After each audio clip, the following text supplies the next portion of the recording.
Présentation de l'hypnose. Bonjour. Dans l'esprit de beaucoup de personnes, l'hypnose est quelque chose de bien mystérieux. Il est important, avant que nous nous rencontrions, que vous compreniez ce qui va se passer pendant notre entretien. Et surtout, il est important de démystifier des croyances ou des peurs que vous pourriez avoir autour de l'hypnose. C'est là tout l'objet de ce diaporama.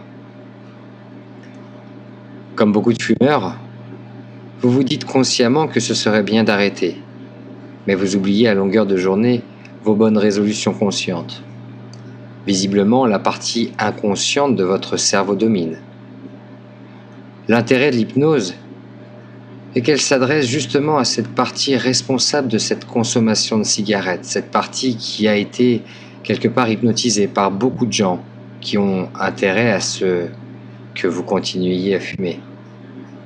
Vous allez donc cette fois-ci avoir affaire à une méthode qui va s'adresser à la bonne partie de votre cerveau. Vous allez vite comprendre que tout le monde est réceptif à l'hypnose puisque vous passez énormément de temps en hypnose sans en être conscient. La méthode que je pratique permet à 3 fumeurs sur 4 d'arrêter de fumer. Il n'y a pas de raison que ce ne soit pas votre cas.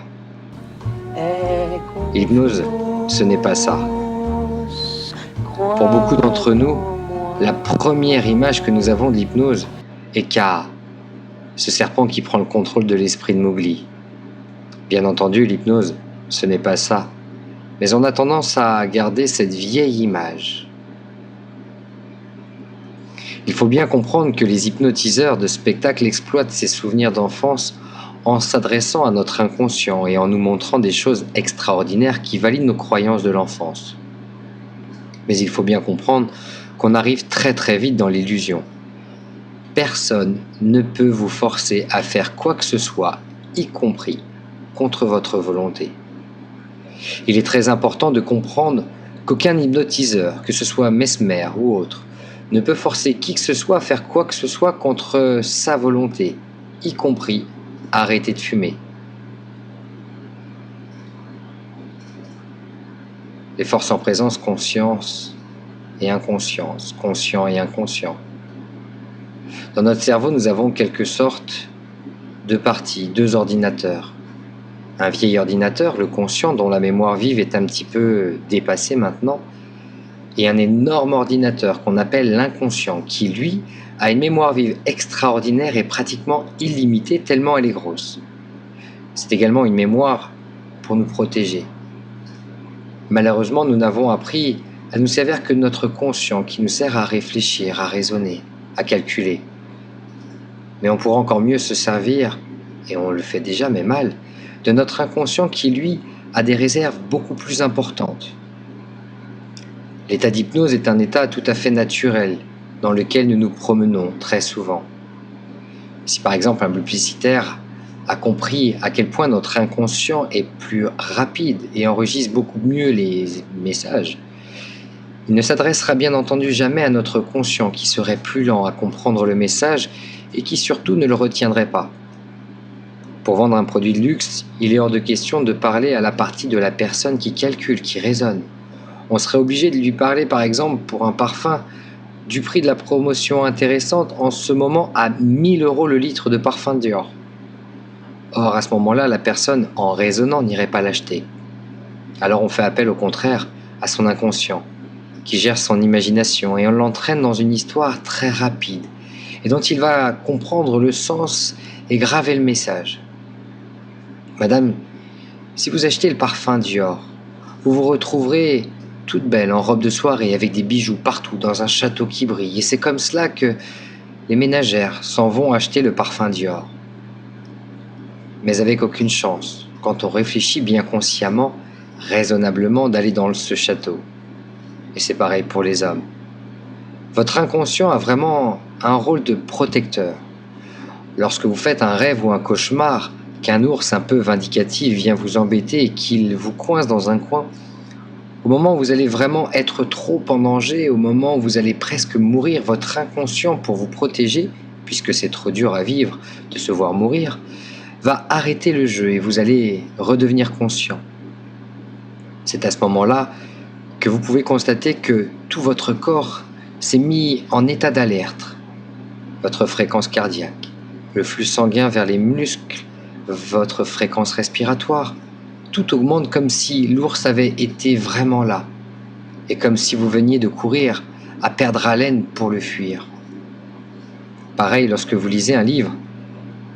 Si vous ressentez des émotions, alors vous êtes un adulte conscient en train de tenir du papier dans vos mains. C'est bien que vous êtes en plein imaginaire, parti dans l'histoire. Vous êtes même sans doute dans la peau du héros, et donc vous ressentez toutes les émotions.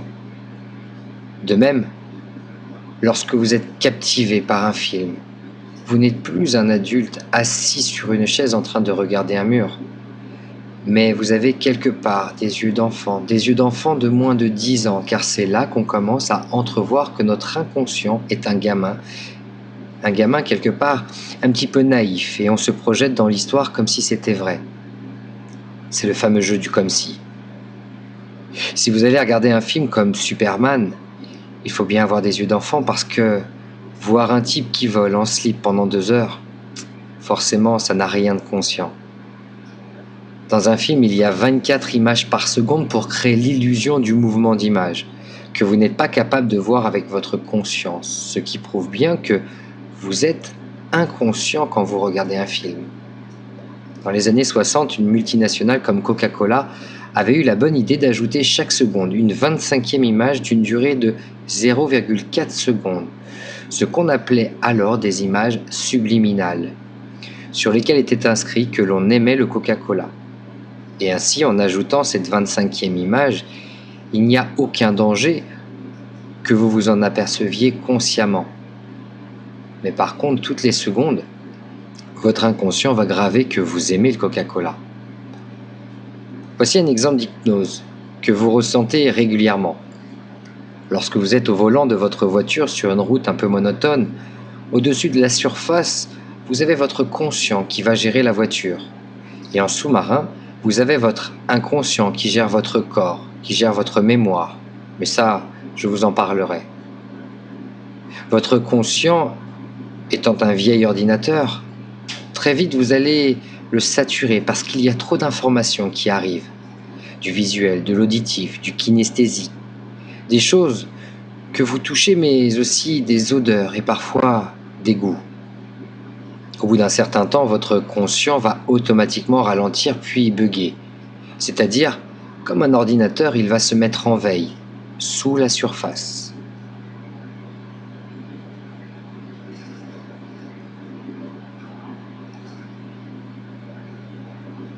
Bien entendu, votre inconscient, qui quelque part est là pour votre sécurité, pour vous défendre, il va monter au-dessus de la surface et vous allez vous retrouver dans un état que l'on appelle un état modifié de conscience, c'est-à-dire un état de transe hypnotique en fait.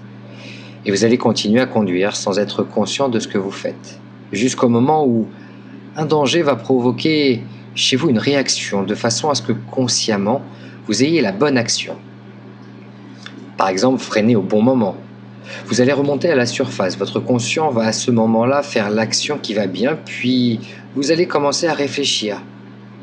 Puisque dans cet état-là, vous pouvez à nouveau réfléchir. Et c'est là que vous allez prendre conscience que vous fermez une parenthèse temporaire qui a duré un certain temps, pendant laquelle la voiture a continué à rouler toute seule, mais sans que vous soyez vraiment en danger, puisque vous aviez un système d'alarme qui s'était mis en place avec des alarmes qui vont bien.